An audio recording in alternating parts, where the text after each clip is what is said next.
Hello everyone. So now we are going to discuss regarding the design and realize an op-amp based function generator to generate square wave. So this is the basic circuit diagram. So in order to generate square wave, so we are going to use an op-amp. So that is nothing but IC741. So which consists of the pin details. The pin number 2 represents a non-inverting terminal and pin number 3 represents non-inverting terminal, and we are going to use 7 and 4 as a supply for the an IC 741. 7 represents plus VCC and 4 represents minus VE. So plus VCC, in the sense, in this case we are giving an voltage of 12 volts, that is nothing but plus 12 volts, and pin number 4 is connected for minus 12 volts, and these 2 and 3 are nothing but the input terminals, and 6 we are going to use to measure the output of an op-amp circuit.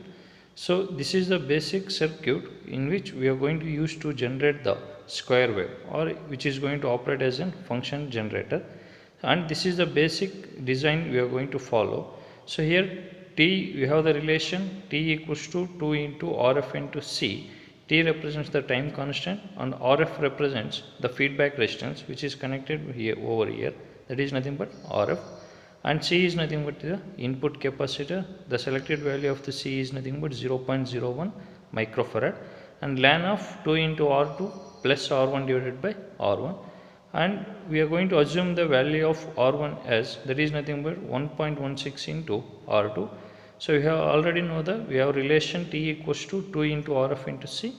So in order to achieve this square wave generator, we are going to assume the value of capacitor as C equals to 0.01 microfarad, and we get the feedback resistance value, that is nothing but RF equals to 10 kilo ohm, that is nothing but RF, and we are going to assume the value of R1, that is 10 kilo ohm, and similarly we get the value of R2 equals to 10 kilo ohm. So this is the basic design we are going to follow for generating the square wave by using an op-amp circuit. The basic components we are going to use in this experiment. So we are going to use the breadboard. Along with the breadboard, IC741, that is nothing but op-amp, and we are going to use 3 resistors of 10 kilo ohm, and we are going to use DC power supply for the op-amp. So as per the circuit, so the capacitor, that is nothing but input capacitor of 0.01 microfarad, is connected to the terminal, that is nothing but inverting input terminal 2, that is nothing but pin number 2, and one more end is connected to the ground. So this is the pin number 2 and it is connected to the ground point, and the feedback resistance, that is so input capacitor 0.01 microfarad, so that is connected between pin number 2 and it is connected to ground, so like this. And we have the feedback resistance, that is nothing but of 10 kilo ohm, it is connected between the terminals 2 and 6. So the pin number 2 is this one, and it is connected to the output terminal pin 6. So pin number 1, 2, 3, 4, 5, 6, 7, 8, we need to read like that.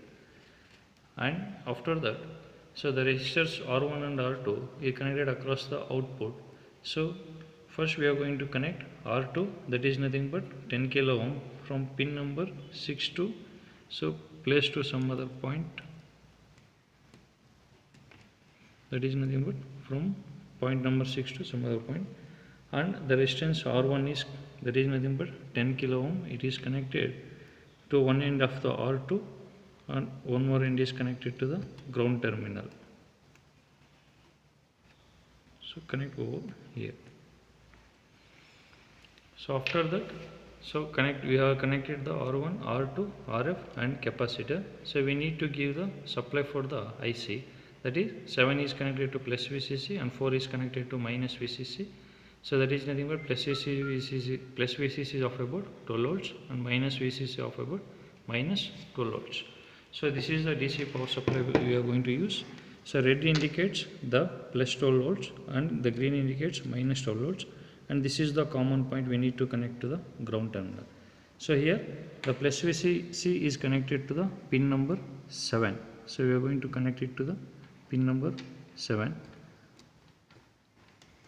and minus VCC is connected to the pin number 4. We are going to connect this one to the pin number 4, and this black color indicates the common point in which we are going to connect it to the ground point.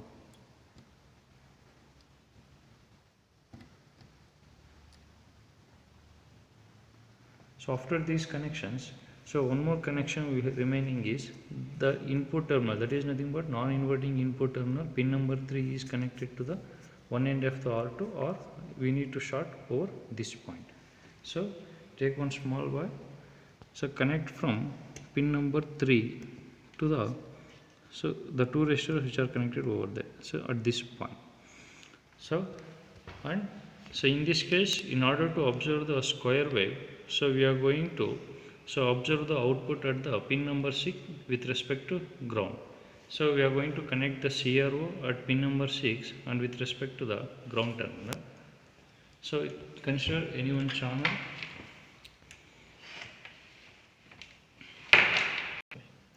So the output CRO is connected at the pin terminal 6 and one more is connected to the ground point. So here the input capacitor is connected to the ground point. We are taking common point over here. So connect this capacitor point also to the common point.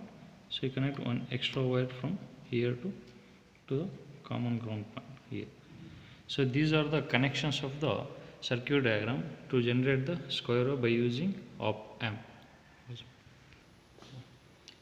So the output terminals, that is nothing but the output CRO is connected to pin terminal 6 and one more terminal is connected to the ground terminal. So we are obtaining the square wave in the CRO, that is nothing but across the output, so which is consists of the magnitude of about 20 volts. So we can measure the output, that is magnitude.